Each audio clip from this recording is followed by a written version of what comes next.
Hello, dear students. How are you all? I hope you all are fine and healthy. So, welcome to your English classes. I am your English teacher, and from now on, I'll be teaching you all English. So, बच्चों start करते हैं हमारी आज की class with chapter number 5, that is the wise minister. So, बच्चों, what qualities are required to be a perfect administrator? So, बच्चों, ऐसी क्या क्या qualities है जो कि किसी पर्सन के अंदर होनी चाहिए एक परफेक्ट एडमिनिस्ट्रेटर बनने के लिए, यानी कि एक ऐसा इंसान बनने के लिए जो कि बाकी सब लोगों को रूल करेगा। Are only physical fitness and ability sufficient for the post? तो यहाँ पे पूछा जा रहा है कि क्या खाली फिजिकल फिटनेस, यानी कि अगर हम लोग फिजिकली फिट है, वो एबिलिटीज खाली सफिशिएंट होगी किसी एक पोस्ट के लिए?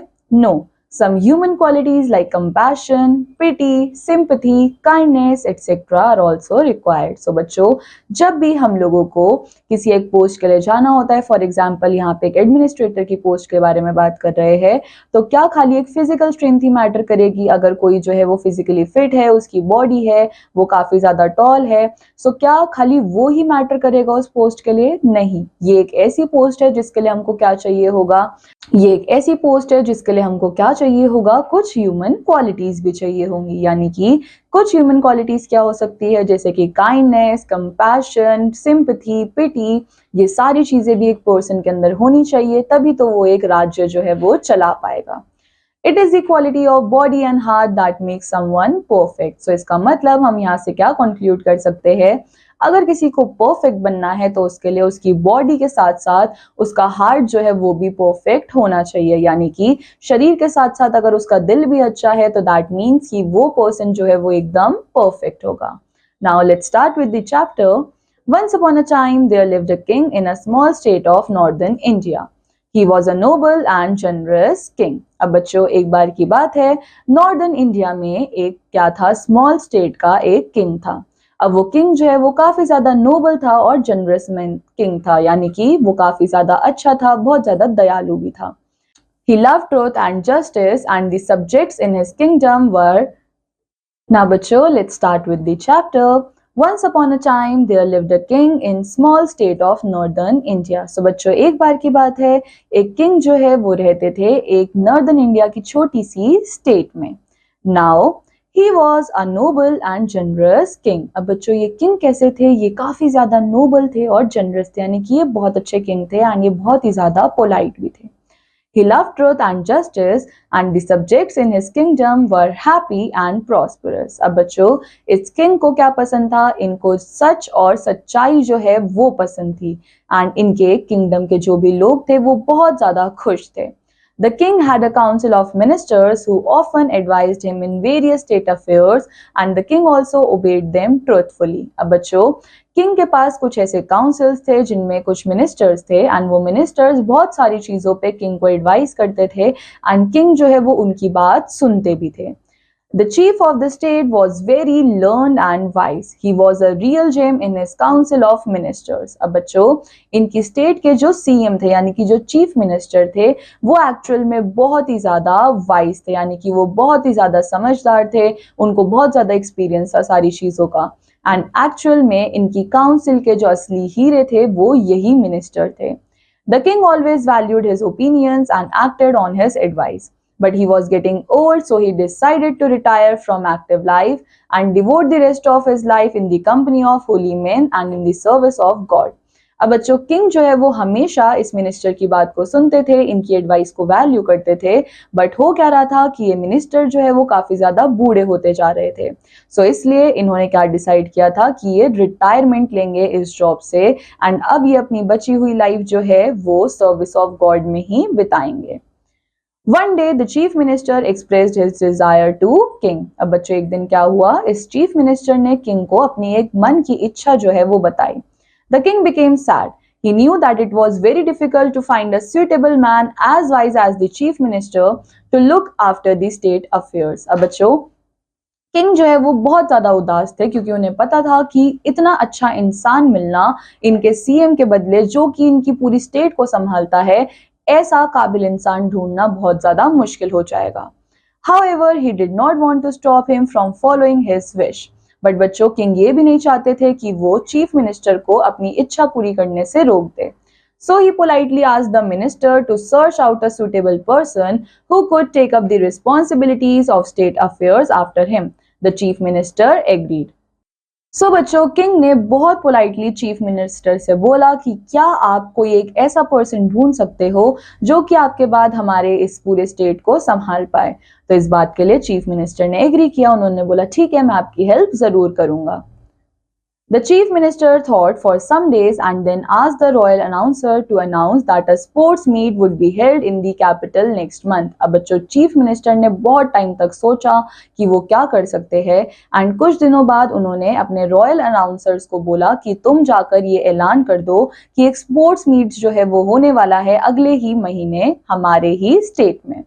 All the young men of the kingdom should take part in that meet. And इसके बाद उन्होंने क्या बोला कि ये भी जाकर बोलो कि इस हमारे स्टेट के जितने भी यंग मैन हैं उन सबको इस मीट के अंदर पार्टिसिपेट जरूर करना है. He should also announce that the most eligible participant would be appointed in the royal court. अब उन्होंने साथ में क्या बोला कि जाकर ये भी अनाउंस करना, ये भी ऐलान करना कि जो भी सबसे अच्छा एलिजिबल पार्टिसिपेंट होगा उसको हम लोग रॉयल कोर्ट में अपॉइंट करेंगे, यानी कि उसको वहां पर एक जॉब भी देंगे. The chief minister himself would judge the person from amongst all the participants. And बच्चों चीफ मिनिस्टर ने डिसाइड किया कि जितने भी पार्टिसिपेंट्स आएंगे उनको वो खुद पर्सनली जज करेंगे. The announcement sent a wave of excitement among the young men of the kingdom. अब बच्चों जैसे ही ये अनाउंसमेंट बाहर करी गई तो सारे के सारे यंग मेंस में बहुत ज्यादा एक्साइटमेंट आ गई. Everybody was interested to take part in the sports meet and serve the royal court. अब बच्चों सारे के सारे लोग बहुत ज्यादा इंटरेस्टेड हो गए कि उन सबको इन स्पोर्ट्स मीट में पार्टिसिपेट करना है एंड एक जॉब जो है वो फाइंड करनी है रॉयल कोर्ट में. So young men in large numbers from every nook and corner of the kingdom assembled in the capital to try their luck. And बच्चों ये अनाउंसमेंट सुनते ही बहुत सारे नंबर्स में जितने भी मेंस थे वो सब हर एक कोने कोने से निकल कर आए एंड उन्होंने क्या करा, उन्होंने इस स्पोर्ट्स मीट में पार्टिसिपेट करा अपना लक आजमाने के लिए.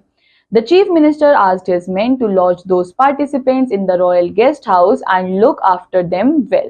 अब बच्चों चीफ मिनिस्टर ने क्या बोला, चीफ मिनिस्टर ने अपने लोगों से बोला कि जितने भी पार्टिसिपेंट्स हैं इनको रॉयल गेस्ट हाउस में रुकवाया जाए एंड इनकी अच्छे से सेवा करी जाए. All of them were allowed to spend their time in the way they liked. And सबको इस चीज के लिए अलाउ किया गया कि वो अपना टाइम कैसे भी स्पेंड कर सकते हैं जिस तरह से वो चाहते हैं. The young men in the royal guest house were quite happy. They were getting good food and everything they needed without any cost. Some of them loved to spend their time in idle gossip. Some would love just to sleep away the day and some others spend their time in reading books. अब बच्चों सारे young man जो है वो बहुत ज्यादा खुश थे कि उनको रॉयल गेस्ट हाउस में रखवाया जा रहा है, उनको वहां पे अच्छा खाना मिल रहा था एंड वो सारी चीजें मिल रही थी जो उनको चाहिए थी. तो कुछ लोग क्या कर रहे थे, वो अपना खाली टाइम जो है वो ऐसे ही गॉसिप करने में यानी कि बातें करने में वेस्ट कर रहे थे. कुछ लोग जो है वो खाली सो रहे थे, कुछ लोग जो है वो कुछ डिफरेंट एक्टिविटीज को कर रहे थे जैसे कि बुक्स वगैरह को रीड कर रहे थे. Meanwhile, the chief minister had asked a few of his trusted men to secretly keep a watch on the activities of these young men. Every day he would call a group of young men from amongst them, ask some simple questions and would send them back after selecting only one of the participants.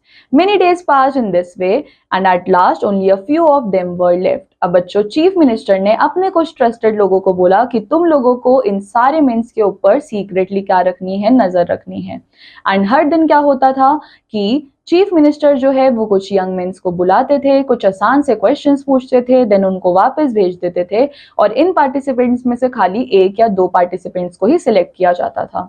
इस तरह से बहुत सारे दिन पास हो गए and कुछ ही लोग अब जो है वो बचे थे. At last, the chief minister announced the date of sports meet and finally अब chief minister ने sports meet की डेट को अनाउंस कर दिया था. The participants were asked to assemble in a big ground early in the morning where they had to show their skills. अब जितने भी participants थे उनको बुलाया गया था सुबह सुबह और बोला था कि आपको अपनी skills जो है वो यहाँ पर दिखानी है. The king, accompanied by chief minister and some of the other courtiers, came to watch their talents.